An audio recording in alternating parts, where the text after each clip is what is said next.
পাকের বান্দিরা, আমার আপনার নবী হাবিবুল্লাহ মুস্তাফা রবি আবা শোনা জবানে জানিয়ে দেন, ওয়াকালা রাসূলুল্লাহ সাল্লাল্লাহু আলাইহি ওয়াসাল্লাম ইয়াতাকারাবুজ জামানু ওয়া ইয়াকুসুল আমাল।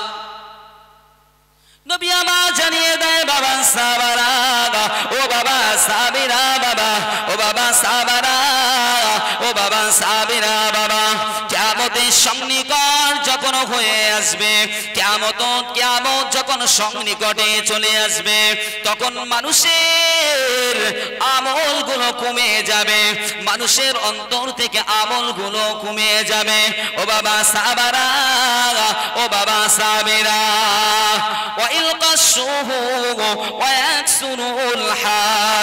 ও বাবা সাহাবারা, ও বাবা সাহাবীরা, বাবা মানুষের অন্তরে কৃপণতা ঢেলে দেওয়া হবে, আর সমাজের মাঝে হত্যাকাণ্ড বেড়ে যাবে। আল্লাহ নবী সাল্লাল্লাহু আলাইহি ওয়াসাল্লাম এই হাদিসের মধ্যে তিনটে কথা বললেন। একটা হলো যে আমল কমে যাবে। আচ্ছা, আমল এখন কমে গেছে না বেড়ে গেছে? একটু কথা বলতে হবে, কিন্তু আমল কমে গেছে। আর অন্তরে কৃপণতা ঢেলে দেওয়া হবে। এই অন্তরে কৃপণতা কে ঢেলে দেবে? আল্লাহর তরফ থেকে ঢেলে দেওয়া হবে। অন্তর ছোট হয়ে যাবে। অন্তর এখন বড় হয়েছে না ছোট হয়েছে? অন্তর কিন্তু ছোট হয়ে গেছে এখন মানুষের। আর তৃতীয় নম্বরে নবী আমার বললেন যে হত্যাকাণ্ড সমাজে বেড়ে যাবে। যে তিনটে রাসূলুল্লাহ সাল্লাল্লাহু আলাইহি ওয়াসাল্লাম যে তিনটি বলেছেন, সেই তিনটি বাস্তবায়িত হয়েছে না হয়নি? আমল কমে গেছে। আমল কিভাবে কমে যাচ্ছে আমরা শুনছি, কিন্তু আমল করতে চাই না। আমরা সব কিছু করব, কিন্তু আমল করতে পারবো না। কে কি বলছে না বলছে, পরনিন্দা পরচর্চা বিভিন্ন দিক দিয়ে আমরা মেতে থাকব, কিন্তু আমরা আমল করব না। দুনিয়ায় সাময়িকের জন্য, একটু আনন্দ ভোগ বিলাসিতার জন্য সব কিছু করতে পারবো, কিন্তু যে জায়গাটায় অনন্তকাল থাকতে হবে, যে জায়গাটায় সব থেকে ভয়ানক কঠিন, সেই জায়গার জন্য আমরা কিচ্ছু করতে পারবো না। আজ আপনি কোনো অজুহাত দিয়ে হয়তো চলে যাবেন, কিন্তু এমন একটা সময় আসবে আপনার সম্মুখীন হবে, যে সময় আপনার কোনো অজুহাত কর্ণপাত করা হবে না। আপনি হয়তো আমার কাছে, আরো 5 জনের কাছে, 5টা আলেমের কাছে, কি ইমাম সাহেবদের কাছে আপনি বললেন আমি এই ব্যস্ততা সেই ব্যস্ততায় আমল করতে পারি না, নামাজ পড়তে পারি না, হজ করতে পারি না, যাকাত দিতে পারি না, হারাম হালাল বেঁচে চলতে পারি না, আপনি অজুহাত দিলেন। আমি শুনবো, কিছু বললাম না, কি বলবো। কিন্তু একটা জায়গায় আপনার সম্মুখীন হতে হবে আল্লাহ পাকের আদালতে দাঁড়িয়ে, তখন কিন্তু আপনার অজুহাত কেউ কর্ণপাত করবে না। কৃপণতা ঢেলে দেওয়া হবে। এখন মানুষের অন্তর ছোট হয়ে গেছে। শরিয়াত বিরোধী যত কাজ হবে সেখানে মানুষের দিতে কষ্ট হয় না। দামজালির লোক দেয় জানি, কিন্তু বাস্তবে এটা হচ্ছে। শরিয়াত বিরোধী কর্মকাণ্ডে একটা নাচ গান ফাংশন ড্যান্স হাঙ্গামা যাই হোক না কেন, সেখানে যদি 200 চাই বলবে 500 লে যা, কেটা আসবে আমার সাথে বলে। যদি আরো বলেছে মনের মতন কেউ এসে, ওরে সর্বনাশ, লুঙ্গি খুলে মাথায় বেঁধে বলবে তুই 500 লে যা, তারপর আমি দেখতিস। কিন্তু আপনি মসজিদ মাদ্রাসার জন্য যাবেন, দিন ইসলামের দিন শরিয়াতের জন্য যাবে, বলবে আমার খাওয়া হয় না, বলবে আমার চলে না, আমার ঘরে চাললে, কত অজুহাত নেবেন। এটা কৃপণতার একটা লক্ষণ। এটা কৃপণতার রাসূলুল্লাহর হাদিসের সঙ্গে আপনি মিলিয়ে না। খুন খারাপি বেড়ে যাবে। খুন খারাপি বেড়েছে না বাড়িনি? প্রতিনিয়ত আপনি সোশ্যাল মিডিয়া দেখেন, আপনি পেপার পত্রিকা দেখেন, কোথাও না কোথাও খুন হচ্ছে। নওজোয়ানেরা, ও মুরব্বি বাপ জানেরা, নবী আমার জানিয়ে দেন, ও বাবা সাহাবারা, ও বাবা সাহাবেরা, বাবা এমন একটা সময় চলে আসবে বাবা, এমন একটা সময় চলে আসবে বাবা, যে সময়ে মানুষ তার বন্ধু বান্ধব আত্মীয় স্বজন প্রতিবেশী থেকে তারা নিরাপদ বোধ করবে না। বন্ধু বান্ধব বিরাট বন্ধু, আমি না খেলি সে খায় না, আমার অসুস্থ হলে সে খুব কষ্ট পায়, সেই রকম বন্ধুর থেকেও আমি নিরাপদ নই, আমি নিরাপদ নই, পরিবার পরিজনের থেকেও নিরাপদ নয়। কে বলেছেন এটা? নবী বলছেন। এত হিংস্র হয়ে যাবে। হিংস্র হবে কেন? নিজের স্বার্থ সিদ্ধিকে হাসিল করার জন্য সমাজে হিংসা বেড়ে যাবে, রাজনৈতিক প্রতিহিংসা বেড়ে উঠবে, যে কারণে মানুষের হিতাহিত জ্ঞান ভুলে যাবে। জাহিরি যুগের মতো পরিস্থিতি মনে হয় এখনই শুরু হয়ে গেছে। জাহিলি যুগে যেমন মানুষ মানুষকে সম্মান ইজ্জত করত না, বড়দেরকে দেখে সম্মান করত না, ছোটদেরকে ভালোবাসতো না, মহিলাদেরকে নারীদেরকে ইজ্জত করা হতো না, মানুষকে খুন করতে দ্বিধাবোধ করত না, এখন সেই রকম একটা পরিস্থিতি চলছে না সমাজে? চলছে কি চলে না? সেই রকম একটা পরিস্থিতি চলছে, যেন জাহিলি যুগেই আমরা অবস্থান করছি, জাহিলি যুগেই যেন আমরা অবস্থান করছি। তাই রাসূলুল্লাহ বললেন, বাবা এমন একটা সময় চলে আসবে যে সময় তোমার পরিবার পরিজন আত্মীয় স্বজন বন্ধু বান্ধব কারোর থেকে তুমি নিষ্কৃতি পাবে না, মানুষের মন এত হিংস্র হয়ে উঠবে। আমাদের উচিত রাসূলুল্লাহ সাল্লাল্লাহু আলাইহি ওয়াসাল্লামের সুন্নাহ অনুযায়ী, রাসূলুল্লাহ সাল্লাল্লাহু আলাইহি ওয়াসাল্লামের ভবিষ্যৎবাণী অনুযায়ী আমাদেরকে জীবন যাপন করতে হবে বাবা। যদি আমরা নিজেরা একটু বুঝে না চলতে পেরেছি, আমাদের পায়ে আমরা নিজেরাই কুরুল মেরে বসে থাকব। কারণ এমন একটা জামানায় আমরা উপস্থিত হয়েছি, অবস্থান করছি, যে জামানা বড় কঠিন। এই জামানা সম্পর্কে রাসূলুল্লাহ বলেছেন, ঈমান রাখা কচুর পাতায় পানি রাখলে যেমন টলমল করে, তদরূপ মানুষের ঈমানটাও টলমল করবে। কেউ সকালে ঈমান আনবে, সন্ধ্যায় বেঈমান হয়ে যাবে, সন্ধ্যায় ঈমান আনবে, সকালে বেঈমান হয়ে যাবে। ঠিক এই রকম একটা পর্যায় মানুষ আমরা হয়ে গেছি এখন। আমল ইবাদত ছেড়ে পরনিন্দা পরচর্চা, আর সব থেকে আগুন লেগেছে বজ্রাঘাত করেছে সেটা হলো সোশ্যাল মিডিয়া। সব থেকে মানুষের ঈমান চোরের এক নম্বর ঘাঁটি যদি থাকতে হয় সেটা কিন্তু সোশ্যাল মিডিয়া। একটা ছেলে সে নামাজ পড়ে না, রোজা রাখে না, কিচ্ছু করে না, হিসি করে পানি নেয় না, সে সারাদিন ফোন টেনতেছে আর দেখতেছে কোন আলেম কার বিরুদ্ধে কি বলেছে, কারে কাফের বলেছে, কারে কুত্তা বলেছে, কারে কি বলেছে, এই নিয়ে সে ব্যস্ত।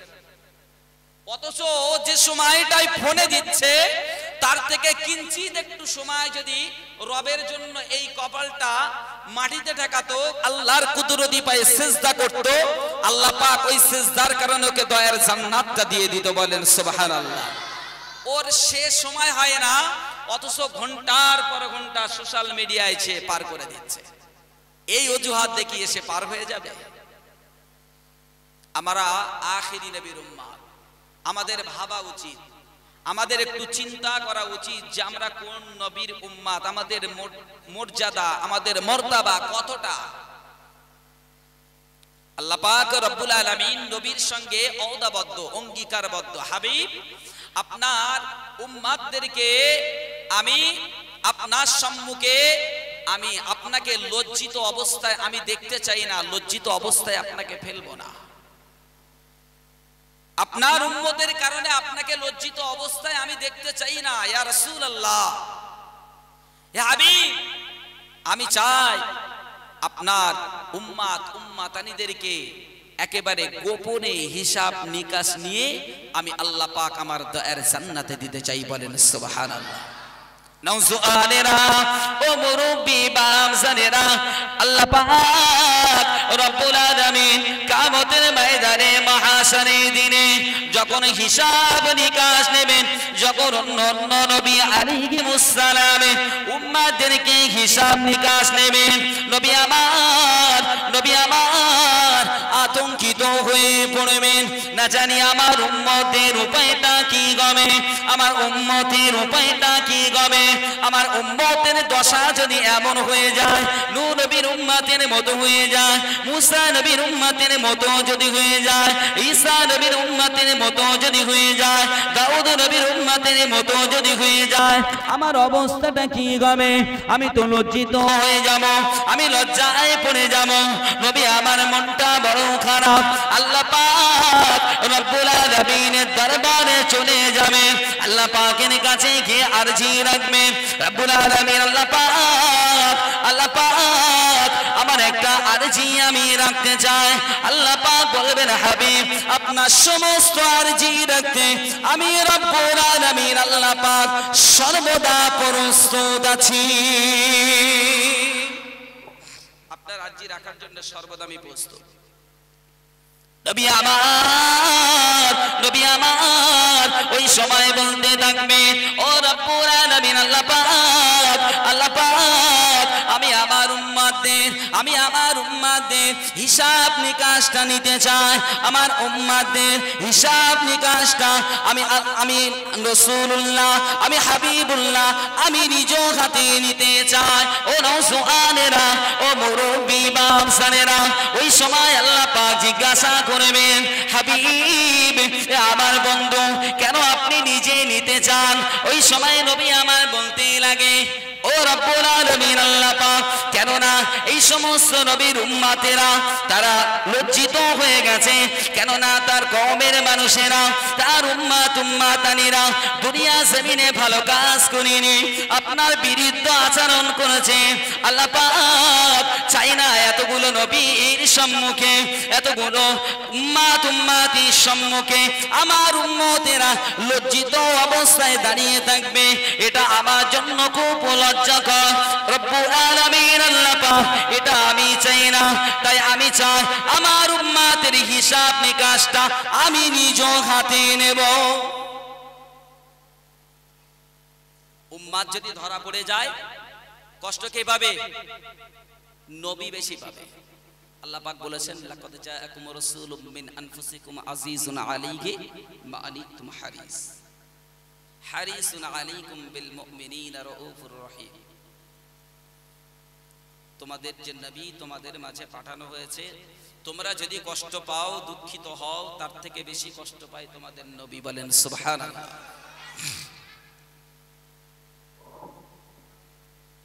ও নওজওয়ানেরা, ও মুরব্বি বাপজানেরা, আমার আল্লাহ পাক রব্বুল আলামিন ওই সময় জবাব দেবেন, হে আমার হাবিব, হে আমার হাবিব, না না না, আপনি যদি আপনার উম্মতদেরকে, আপনার উম্মতানিদেরকে নিজ হাতে হিসাব নিকাশটা নেন, নিজ হাতে হিসাব নিকাশটা নেন, যখন আপনি দেখবেন আপনার কোন উম্মতটা, আপনার কোন উম্মতানিটা ভালো কাজ করেছে, নেকির কাজ করেছে, সওয়াবের কাজ করেছে, আপনার মনটা আনন্দে উৎফুল্ল হয়ে উঠবে, খুশিতে আপনি বাগে বাগ হয়ে যাবেন, হে আমার হাবিব, হে আমার হাবিব। কিন্তু যখন আপনার সম্মুখে আপনার কোন উম্মতের হিসাব নিকাশটা দেখবেন যে সে গুনার কাজ করেছে, তারা আমলনামাতে একটাও নেকির কাজ নাই, হাবিব, ওই সময় আপনি লজ্জিত হয়ে যাবেন, ওই সময় আপনি বড় কষ্ট পাবেন, বড় ব্যথা পাবেন। হে আমার হাবিব, হে আমার বন্ধু, আমি তো ওয়াদাবদ্ধ, আমি তো অঙ্গীকারবদ্ধ, আমি চাই না আমার হাবিব কোনোভাবে কষ্ট পাক, আমার হাবিব কোনোভাবে দুঃখ পাক, আমার হাবিব কোনোভাবে লজ্জিত হোক, এটা আমি আল্লাহ পাক কোনোভাবে মেনে নিই না।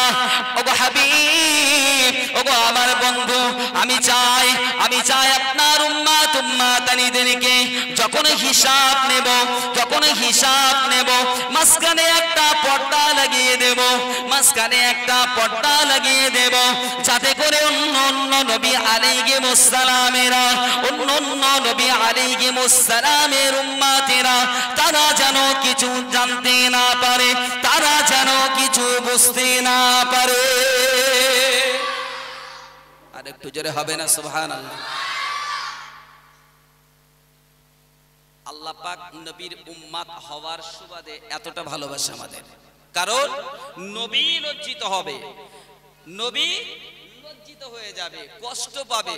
ওই জন্য মাঝখানে একটা পর্দা লাগিয়ে দেবে, যাতে করে কোন উম্মাত কি করেছে না করেছে, কতটা গুনার কাজ করেছে, কতটা সওয়াবের কাজ করেছে, অন্য কোন নবী তার উম্মাত, তার কওম, অন্য কোন জাতি তারা কিছু জানতেও পারবে না, বুঝতেও পারবে না। বলেন সুবহানাল্লাহ। দরুদ শরীফ আল্লাহুম্মা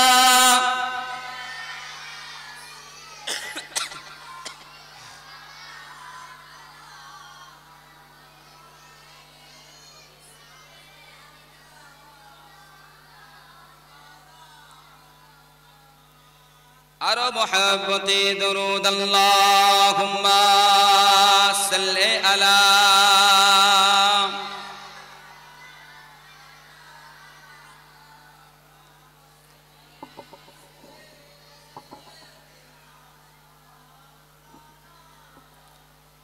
বিরহে দিল পুড়ে সরকার, বিরহে দিল পুড়ে সরকার যে আমার ইয়া রাসূলুল্লাহ, বিরহে দিল পুড়ে সরকার যে আমার ইয়া রাসূলুল্লাহ, আবার কেউ নেই তুমি ছাড়া সাগারা ইয়া রাসূলুল্লাহ, বিরহে দিল পুড়ে সরকার, বিরহে দিল পুড়ে সরকার যে আমার ইয়া রাসূলুল্লাহ, আবার কেউ নেই তুমি ছাড়া সাগারা ইয়া রাসূলুল্লাহ।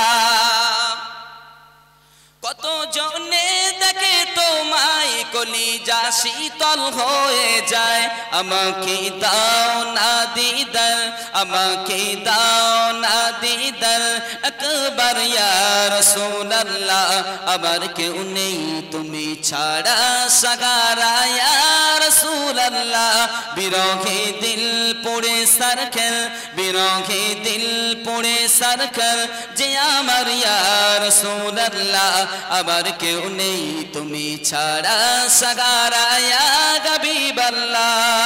দরুদ আল্লাহুম্মা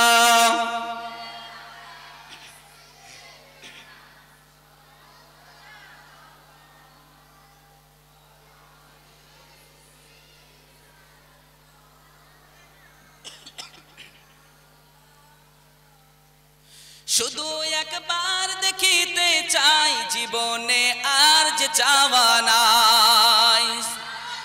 আর একটু জোরে হবে না? শুধু একবার দেখিতে চাই জীবনে আর যে চাওয়া নাই, তুমি এই অসহায়েরই সহায় ইয়া রাসূলুল্লাহ, আবার কেউ নেই তুমি ছাড়া সাগারা ইয়া রাসূলুল্লাহ, বিরহে দিল পুড়ে সরকার, বিরহে দিল পুড়ে সরকার যে আমার ইয়া রাসূলুল্লাহ, বিরহে দিল পুড়ে সরকার যে আমার ইয়া রাসূলুল্লাহ, আবার কেউ নেই তুমি ছাড়া সাগারা ইয়া রাসূলুল্লাহ। বিরহে দিল বেকার আর জং গোলামের জং ধরায়ে প্রাণ, রাফা'না লাকা যিকরাক, রাফা'না লাকা যিকরাক তব শান ইয়া রাসূলুল্লাহ, আবার কেউ নেই তুমি ছাড়া সাগারা ইয়া রাসূলুল্লাহ, বিরহে দিল পুড়ে সরকার, বিরহে দিল পুড়ে সরকার যে আমার ইয়া রাসূলুল্লাহ, আবার কেউ নেই তুমি ছাড়া সাগারা ইয়া রাসূলুল্লাহ। দরুদ আল্লাহুম্মা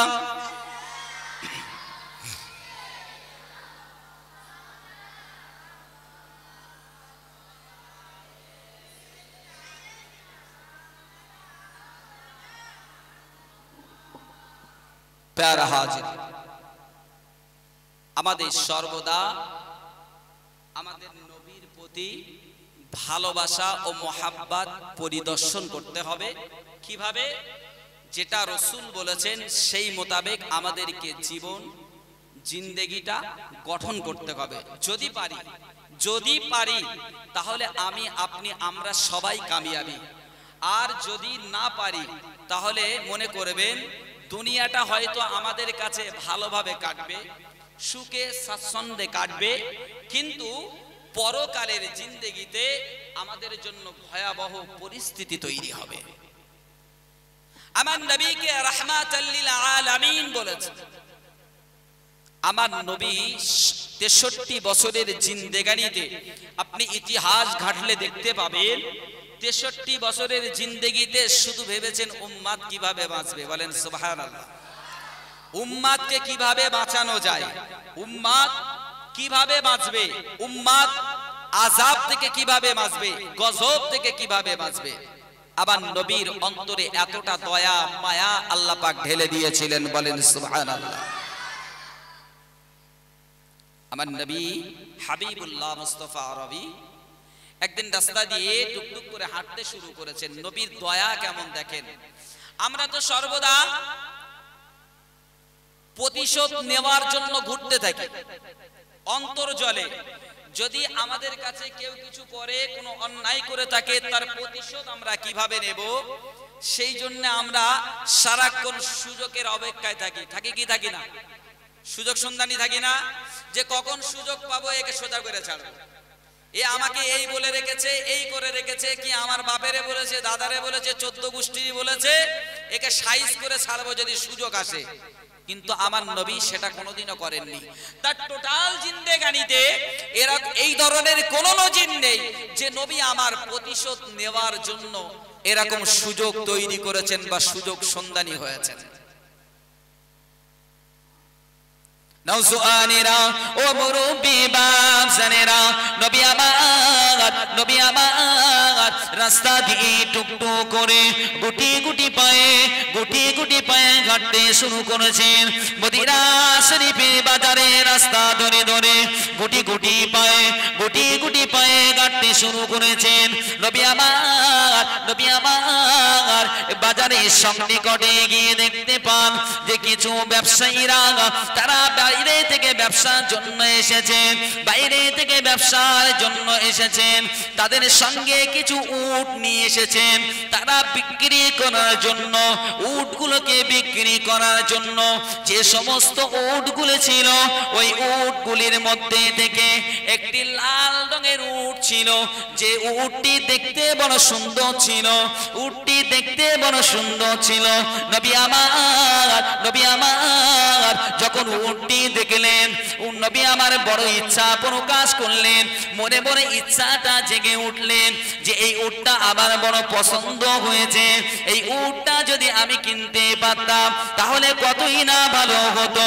ও নওজোয়ানেরা, ও মুরব্বি বাপজানেরা, নবী আমার গুটি গুটি পায়ে ওই উট ব্যবসায়ীর নিকটে চলে গেছেন। উট ব্যবসায়ীর নিকটে গিয়ে উটের দামটা জিজ্ঞাসা করলেন। উট ব্যবসায়ীর কাছে গিয়ে দামটা জিজ্ঞাসা করলেন। উট ব্যবসায়ী একটা দাম বলল, যে দামটা বলেছেন রাসূলুল্লাহ সাল্লাল্লাহু আলাইহি ওয়াসাল্লামের মনোনীত হয়েছে, পছন্দ হয়েছে, নেওয়া সম্ভব বলে মনে করেছেন। কিন্তু নবী আমার কাছে পয়সা নেই, মোহর নেই। তো ব্যবসায়ীকে বললেন, দেখো আমি এই উটটা আমার বড় পছন্দ, এই উটটা আমি ক্রয় করতে চাই, কিনতে চাই, কিন্তু আমি পয়সা নিয়ে আসিনি। এখন তুমি যদি আমার উটটা দাও তাহলে সন্ধ্যার মধ্যে তোমার পয়সা তোমাকে দিয়ে দেওয়া হবে। কিন্তু যে ব্যবসায়ীর কাছে গিয়েছে, এই ব্যবসায়ী এর পূর্বে নবীকে কোনোদিন দেখেনি, নবীকে চেনেও না, জানেও না। ব্যবসায়ীকে বলা মাত্রই ব্যবসায়ীর কি আল্লাহ পাকের রহম হলো যে উটটার সাথে সাথে নবীকে বিক্রি করে দিল। বলেন সুবহানাল্লাহ। আল্লাহ রাসূল সাল্লাল্লাহু আলাইহি ওয়াসাল্লাম উটটা নিয়ে বাড়ি চলে গেলেন। নওজোয়ানেরা, ও আল্লাহ পাকের বান্দারা, ও আল্লাহ পাকের বান্দিরা, নবী আমার উটটা নিয়ে গুটি গুটি পায়ে বাড়িতে ফিরে গেলেন। কিন্তু ব্যবসায়ী উটটা যে দিয়েছে কোনো টাকা নেয়নি, কেননা সন্ধ্যাবেলা দেবে। কিন্তু সমস্যা হলো আল্লাহর নবীকে ব্যবসায়ী এর আগে কোনোদিন দেখেনি, নবীকে চেনে না, জানে না, কোথায় বাড়ি, কি বৃত্তান্ত কিছুই জানে না।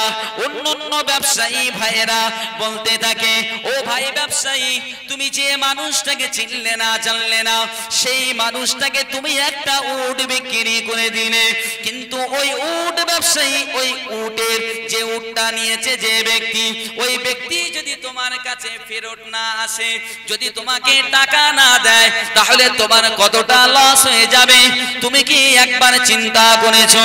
তুমি কি একবার ভেবে দেখেছো? ও মুরব্বি বাপেরা, ও নওজোয়ানেরা, ওই সময় ব্যবসায়ী বড় চিন্তায় পড়ে যায়। সারাদিন হায় হুতাশ করতে করতে দিনটা অতিবাহিত করছে। এমন সময় এক মহিলা সহ্য করতে পারলো না, ওদের মনটা খারাপ দেখে, দুঃখিত মন দেখে ওদের কাছে এসে বলতে লাগে, ও ভাই ব্যবসায়ীরা, তোমরা অমন ভাবে চিন্তা করো না, তোমরা কি একটিবারের জন্য ওই ব্যক্তিটির মুখের দিকে তোমরা তাকাওনি? ওই মানুষটা চেহারা যে এত সুন্দর, মুখের কথাটা যে এত সুমধুর, যে মানুষটা দেখতে এত সুন্দর, মুখের ভাষাটা এত সুমধুর, এত সুন্দর মেজাজ, ওই মানুষটা কোনো দিনের জন্য, কোনো সময়ের জন্য প্রতারক হতে পারে না। যার চেহারা এত সুন্দর, যার মুখের ভাষা এত সুন্দর, সেই মানুষটা প্রতারণা করবে, এটা অন্তত আমি বিশ্বাস করি না। সারাদিন পার হয়ে যাচ্ছে, সন্ধ্যা ঘনিয়ে আসছে, ব্যবসায়ী আরো টেনশন, চিনি না জানি না, উটটা নিয়ে গেল, টাকা দেবে কিনা, আসবে কিনা, টেনশন হওয়াটা স্বাভাবিক না অস্বাভাবিক? আমার নবীকে বলা হতো কি আল আমিন, আল আমিন বলা হতো। মক্কাবাসীরা আল আমিন বলে এমনি এমনি ডাকতো না, নবীর সততা দেখে তবেই আল আমিন বলে ডাকতেন। কিন্তু ব্যবসায়ী তো জানে না যে ব্যক্তিটা আসলে কে, তার পরিচয়টা কি, সে তো কিছুই জানে না। দেখেছে, প্রেমে পড়ে গেছে, ভালো মানুষ মনে হয়েছে, দিয়ে দিয়েছে। ও মুরব্বি বাপজানেরা, ও নওজোয়ানেরা, পর্দা নসিনা ধার্মিকা আম্মা জান বোনেরা, নবী আমার একজন সাহাবা দিয়ে উটের টাকাটা আর সাথে সাথে কিছু খাজুর হাদিয়া স্বরূপ খাওয়ার জন্য তার কাছে দিয়ে পাঠিয়ে দিয়েছে।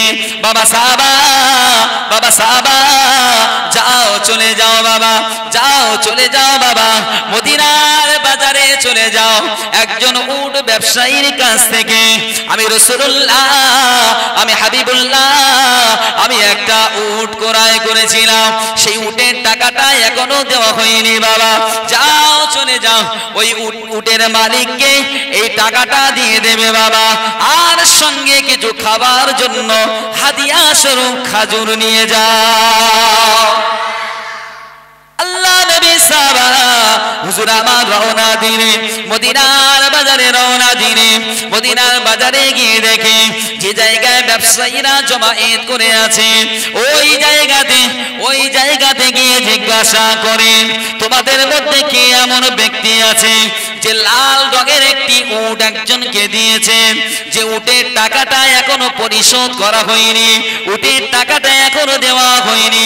ব্যবসায়ীর মুখে একটু হাসি ফিরল, একটু হাসি খুশি মন নিয়ে বলতে লাগে, আমি, আমার কাছ থেকে একজন ব্যক্তি অপরিচিত, যাকে আমি চিনি না, যাকে আমি জানি না, সেই ব্যক্তিকে আমি একটা উট দিয়েছিলাম, কিন্তু সে ব্যক্তি সন্ধ্যার সময় আমার টাকাটা পরিশোধ করবার কথা বলেছিল, কিন্তু এখনো আসেনি। ওই সময়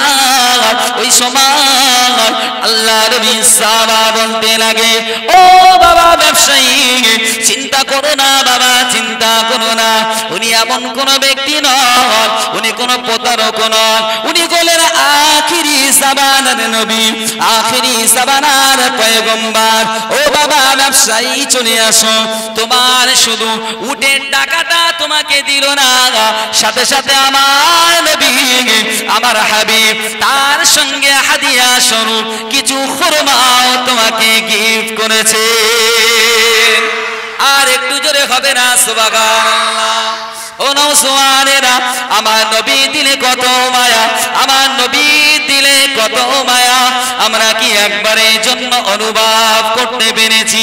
নবী আমার সাহাবা আমার পা যখন টাকাটা পরিশোধ করলেন, সাহাবা হুজুর আমার টাকাটা দিয়ে চলে গেলেন।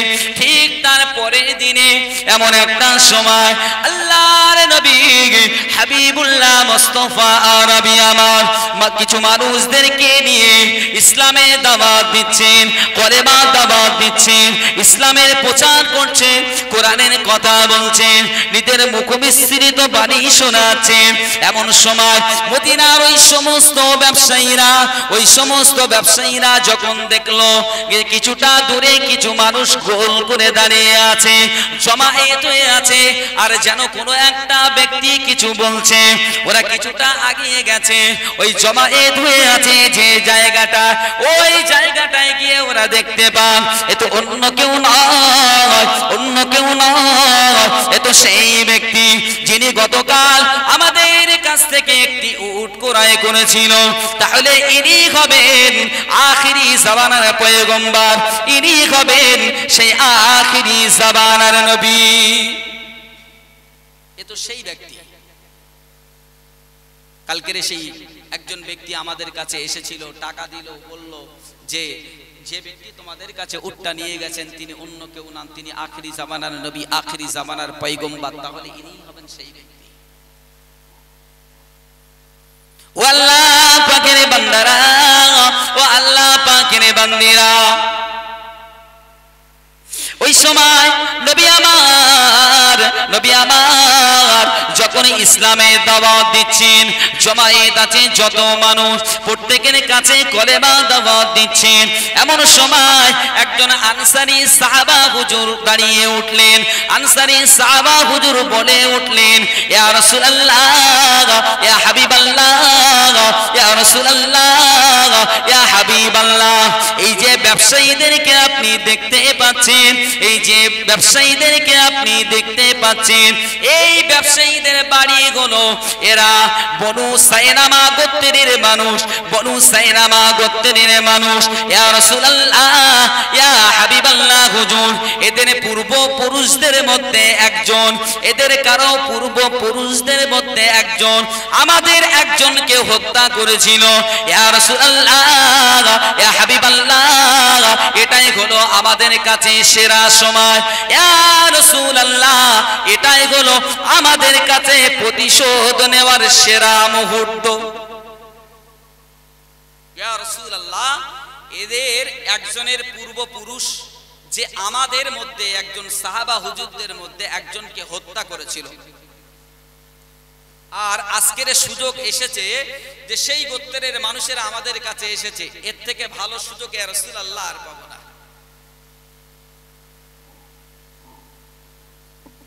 ও আল্লাহ পাকের বান্দারা, ও আল্লাহ পাকের বান্দিরা, আল্লাহ পাকের কোরআনে বলেছেন, ওয়া মা আরসালনাকা ইল্লা রাহমাতাল লিল আলামিন। নবীর অন্তরে কেমন মায়া, নবীর অন্তরে কেমন দয়া। নবী আমার কথাটা যখন শুনলেন সাথে সাথে বলে ওঠেন, ও বাবা আনসারী সাহাবা, ও বাবা সাহাবা, বাবা না না না, এমনটা হতে পারে না। একটা মানুষ অন্যায় করেছে, একটা মানুষ অপরাধ করেছে, আর সেই মানুষ অপরাধ করার কারণে তার অন্য কোন ভাই সেই অন্যায়ের শাস্তি পাক, আমি রাসূলুল্লাহ, আমি হাবিবুল্লাহ, এটা আমি কোনোভাবে মেনে নেব না। ও বাবা সাহাবারা, ও বাবা সাহাবীরা, বাবা না না না, এটা কোনোদিন হতে পারে না। ও নওজওয়ানেরা, ও মুরব্বি বাপ জানেরা, যখন আনসারী সাহাবা হুজুর প্রতিশোধ নেবার কথাটা বলেছিল, ওই সময় বনু সাইনামা গোত্রের ব্যবসায়ীরা তাদের বুকটা আঁতলে উঠেছিল, না জানি এই আমাদের প্রাণটা চলে যায়, না জানি এই আমাদেরকে হত্যা করে ফেলে। কিন্তু না না না, আমার রাসূলুল্লাহ বলেন রাহমাতাল লিল আলামিন, আমার রাসূলের এত দয়া, এত মায়া দিয়ে আমার আল্লাহ পাক ভরপুর করে দিয়েছে। গোটা বিশ্ব জগতের যত আল্লাহ পাক মখলুকাত সৃষ্টি করে রেখেছেন সকলের জন্য রহমত স্বরূপ। আর একটু জোরে হবে না সুবহানাল্লাহ, দরুদ আল্লাহুম্মা।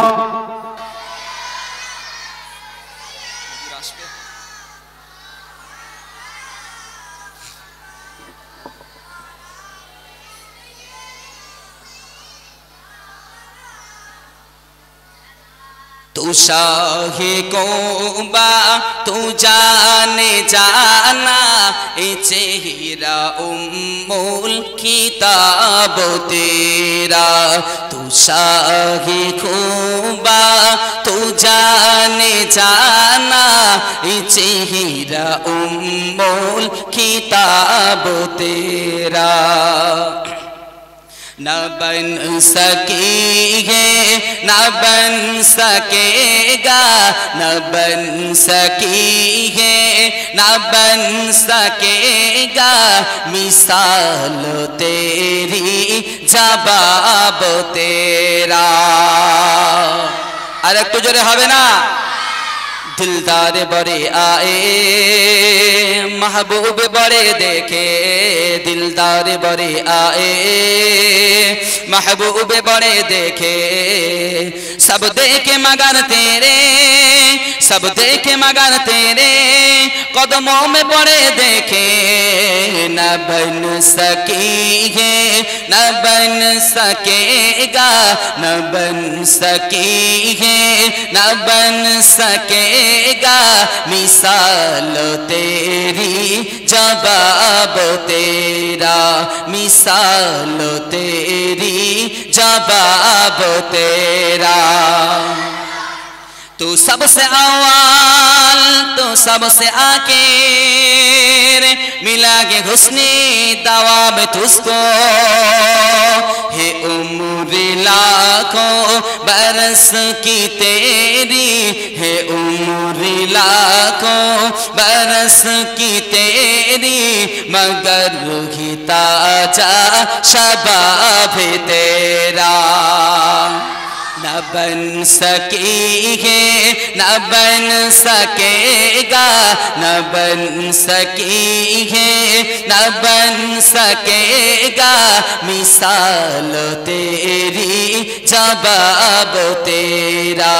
तू शाहे खूबा तू जाने जाना, तू शाहे खूबा तू जाने जाना ई चेहरा उम्मुल खिताब तेरा।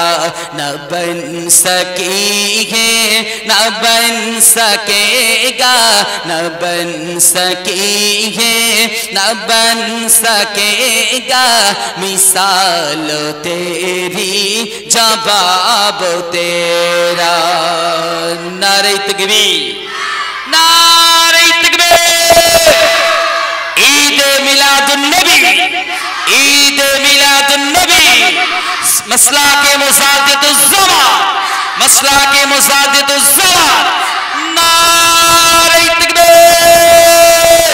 दुरूद शरीफ अल्लाहुम्मा सल्ली अला।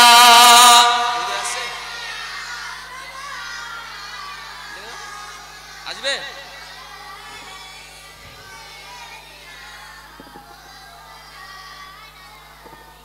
আলহামদুলিল্লাহ হুজুর এসে গেছেন আমাদের মাঝে। জনাব আলহাজ হযরত মাওলানা আনসার আলী সাহেব হুজুর জানার অপেক্ষায় আমরা ছিলাম। এখন আমরা তানার কাছ থেকে মূল্যবান